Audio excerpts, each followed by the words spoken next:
Inner একটা আমল ছিল। এখন আমি জানি দাড়ি এটা ইসলামের বিধান, এটা নবীজির সুন্নাত, এটা আমার মস্তিষ্কে আছে, আমার কলবে আছে, বাট আমার বাহ্যিক সূরাতে নাই। যাদের নাই তারা ইসলাম এখনো পরিপূর্ণ মানতে পারে না। এটাই এই আয়াতের অর্থ। আল্লামা শফী রহিমাহুল্লাহ উনি এটাই বুঝাতে চেয়েছেন যে কারো কারো ইসলাম তার দিল আর দিমাগ মানে, বাহ্যিক মানে না, আর কারো কারো শারীরিক সূরাত মানে কিন্তু দিল থেকে মানে না, মস্তিষ্ক থেকে মানে না। এখন এই দাড়ি রাখাটা এটা আপনার আমার কাছে সিম্পল মনে হয়, কিন্তু দাড়ি যিনি না রাখেন তার 24 ঘন্টা দাড়ি কাটার গুনাহ হয়। কত ঘন্টা বলেন? 24 ঘন্টা। এটা থেকে যেমন মেসওয়াক আমি নামাজের আগে করি নাই, মেসওয়াক আমি নামাজের আগে করি নাই, সুন্নাত আমি করতে পারি নাই। নামাজের তারতম্যের দিক থেকে যে নামাজের আগে মেসওয়াক করা হয়, যে নামাজের আগে মেসওয়াক করা হয় না, এই দুই নামাজের পার্থক্য মর্যাদার দিক থেকে আল্লাহর কাছে 70 গুণ বেশি। সুবহানাল্লাহ। যার আগে মেসওয়াক করেছেন এই নামাজটা 70 গুণ পাওয়ারফুল হয়ে গেছে। যদি আপনি মেসওয়াক না করেন এই মুহূর্তে আপনার কোনো গুনাহ হবে না, অস্বীকার করলে কাফের। কিন্তু দাড়ি যে আপনি রাখলেন না, নামাজ পড়ছেন, কিন্তু দাড়ি কাটার কারণে নামাজে থাকা অবস্থায়ও দাড়ি কাটার গুনাহ হচ্ছে। হাদিসের মধ্যে প্রায় 4টা শব্দ আসছে, ওয়াফু লম্বা করো, ওয়ারফু ছেড়ে দাও। এরকম হাদিসের মধ্যে প্রতিনিয়ত আল্লাহ রাসূল সাল্লাল্লাহু আলাইহি ওয়াসাল্লাম এটাই বলেছেন, কখনো বলেন নাই কাটো, শুধু বলছেন ওয়াফুল লাহওয়া ওয়াফুল লিহইয়া ইফাউল লিহইয়া কসুস শাওয়ারিব, মুছকে খাটো করো, দাড়িকে লম্বা করো। কিন্তু আমাদের এখন স্টাইলিশ অনেক যুবক ছেলেরা এরা মুছকে এভাবে মোড়ায়া লম্বা করে মানে মুস্তাও দেয়, কিন্তু তার দাড়ি নাই। এই যুবকের কি নাই? দাড়ি নাই। দেখবেন আমাদের নামে দেশের মধ্যে বুদ্ধিজীবী নামক বুদ্ধি প্রতিবন্ধী যারা আছে এরা এদের কারো দাড়ি নাই, কিন্তু মুছ বড়, পানি পান করতে গেলে মুছ উঠাইয়া খাইতে হয়।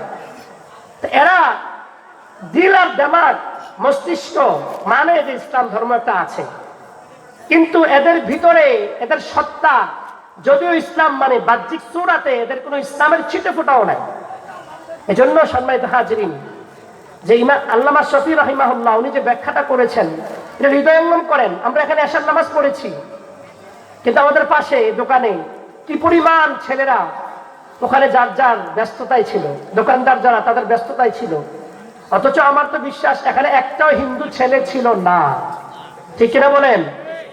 এই যে আমরা এখানে জামাতে নামাজ পড়লাম এশার নামাজ, যে ছেলেগুলো আপনাদের এলাকার বা আশপাশের এলাকার যারা একটু পরে আমার প্রিয় উস্তাদের ওয়াজ শুনতে আসবে, এখন এরা যে এশার নামাজ পড়লো না, তো আল্লাহ রব্বুল আলামিন বলেন ঈমানদার যারা আছো তোমরা পরিপূর্ণ ইসলামে প্রবেশ করো।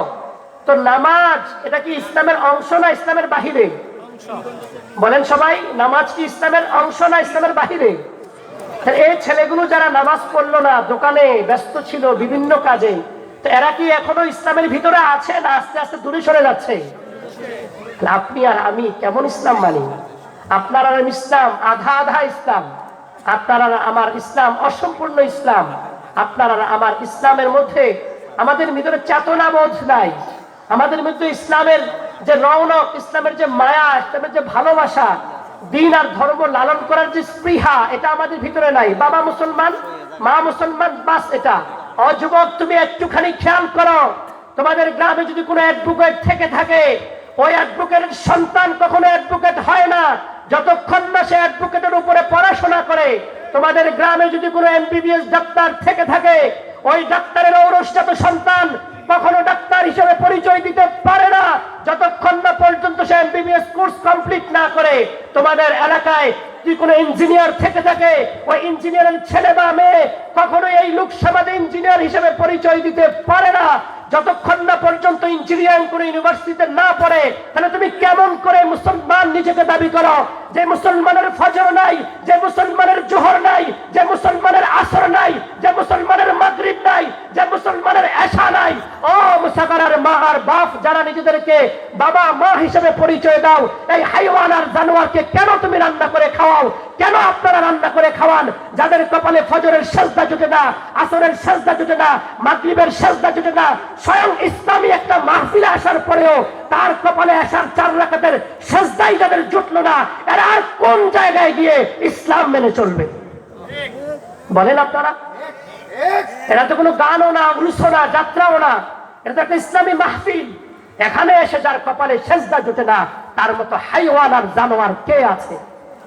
এটা আমার কথা না, সূরা আরাফ খুলেন।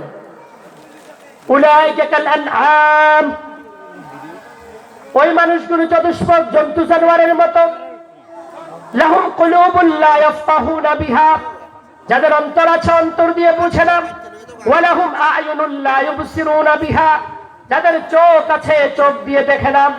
ওয়ালাহুম আযানুন লা ইয়াসমাউনা বিহা, যাদের কান আছে কান দিয়ে শুনে না। সে দ্রব্যমূল্য কেনা বিক্রির সব কিছু করলো, সে চটপটি কিনলো, বেলুন কিনলো, সে বিভিন্ন ধরনের আইস যত মাধ্যম আছে দোকানের মধ্য থেকে কিনলো, কেনা বেচার সব কিছু তার অন্তর দিয়ে বুঝলো। 5 টাকার দ্রব্য যদি 10 টাকা চায় সে সেটা বুঝলো, চোখ দিয়ে দেখে দেখে যাচাই বাছাই করলো, কান দিয়ে কেনা বেচার সমস্ত মাধ্যমগুলোকে যাচাই বাছাই করলো। অথচ আল্লাহর বান্দা নবীজির উম্মত হিসেবে দাবিদার এই সন্তান এই প্যান্ডেলের মধ্যে এশার নামাজের জামাত হইল, এতগুলো মানুষ এসেছে, কিন্তু তার অন্তর, তার চোখ, তার কান, এই 3 জিনিস এমন হয়ে গেছে। অন্তর হয়ে গেছে মনে হয় যেন অবুঝের মতো, চোখ হয়ে গেছে যেমন অন্ধের মতো, কান হয়ে গেছে যেমন বধিরের মতো। না হলেই তো সে অবশ্যই ইসলামী মাহফিলে এসে নিজের উপরে আল্লাহর পক্ষ থেকে পালন করা আবশ্যকীয় ফরজকৃত এশার নামাজটুকু জামাতে আদায় করত। অথচ এরা মুসলমান, মুসলমানের ঘরের জন্ম, মুসলমান মায়ের বুকের দুধ পান করেছে, তারপরেও এই যুবকের কপালে সেজদা জুটে না। তার মানে বোঝা গেল আমরা যে ইসলাম পালন করছি, ইসলামের মধ্যে এখনো পরিপূর্ণ ঢুকতে পারি নাই। কিছু মানি, কিছু মানি না। সপ্তাহে একদিন জুমার নামাজ মানি, বছরে একবার ঈদের নামাজ মানি, এলাকায় কেউ যদি মারা যায় জানাজার নামাজকে মানি, কিন্তু ফজরের নামাজের ওয়াক্তে আপনাদের এলাকার মসজিদগুলোতে ঢুকে পড়েন, দেখেন দেখেন দেখেন, খুঁজে খুঁজে দেখেন, দেখা যাবে এলাকার 80% যুবকের কেউ মসজিদে নাই। ঠিক কিনা? ঠিক কিনা বলেন? আপনি আর আমি একটু হিসাব মিলাই।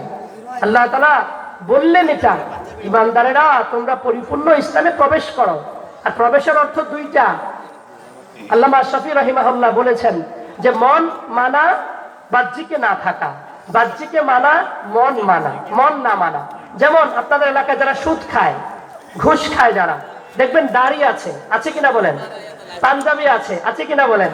আচ্ছা, সালমান এফ রহমান দেখতে পুরো কুতুবের মতো মনে হয়েছিল না?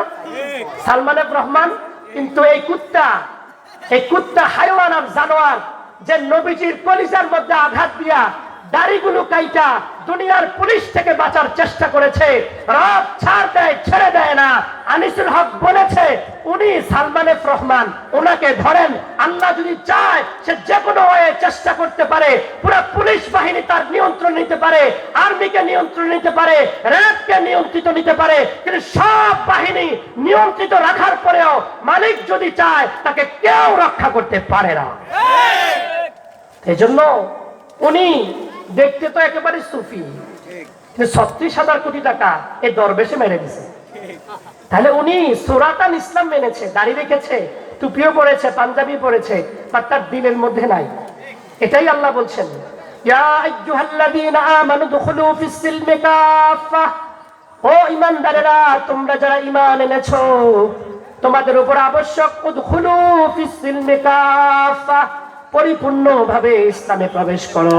তুমি যদি জুমার নামাজ পড়ো, আসর নামাজ পড়লা না, তার মানে পরিপূর্ণ ইসলামে প্রবেশ করতে পারো নাই। তুমি যদি আসর পড়ো, মাগরিব পড়লা না, তুমি পরিপূর্ণ প্রবেশ করতে পারো নাই।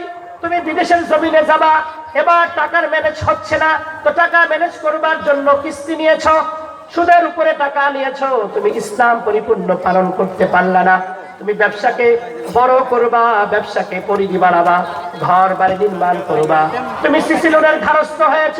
তুমি যখন লোনের ধারস্থ হয়েছ, তার মানে দেখতে তুমি আল্লাহ